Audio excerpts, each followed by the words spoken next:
Pete, very good to see you. Today we are talking through the concentration risk lurking in your portfolio. A lot of investors have large positions in S&P 500 index funds or in mutual funds that use the S&P as a benchmark. Stocks are up quite a bit this year, which is good news for your portfolio, but most people probably don't realize that 80% of the gains we've seen this year are due to only 10 stocks. What's going on here? Yeah, it's quite a phenomenon. And what we have to realize is if we go back to 2022 of March, that's when the Federal Reserve started to raise interest rates. And we saw the technology sector and these 10 stocks be sold off aggressively in 2022. The Fed took rates from 0.25% to 5.25% in a very short time. They haven't done that in decades.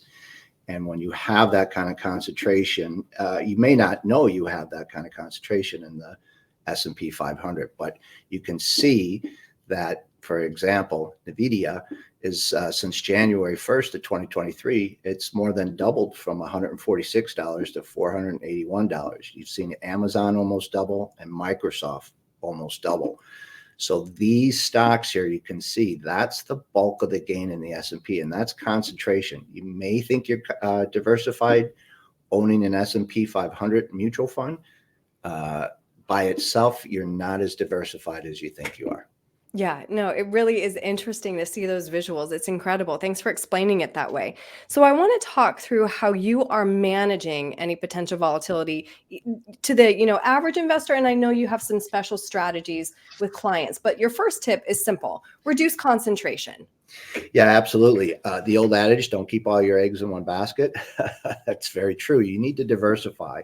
And for our clients, we're diversified across a broad spectrum of investments. So our objective is not to see the wild swings to the upside and to the downside. And when you're diversified, you're going to capture the long-term average of the stock market. And that's exactly what we're trying to do.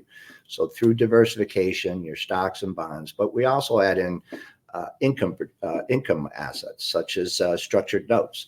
And with structured notes, we ladder those in. And right now, for the last year, these have been yielding over 10% with a 30% buffer to the downside. So for clients who are looking for income and to offset that centralized risk or to diversify more, this is a great way to produce income going forward. Absolutely.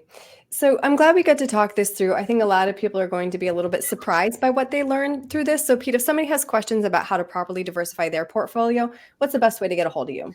Absolutely. 847-499-3454. Give us a call. Be more than happy to talk to you about your specific situation.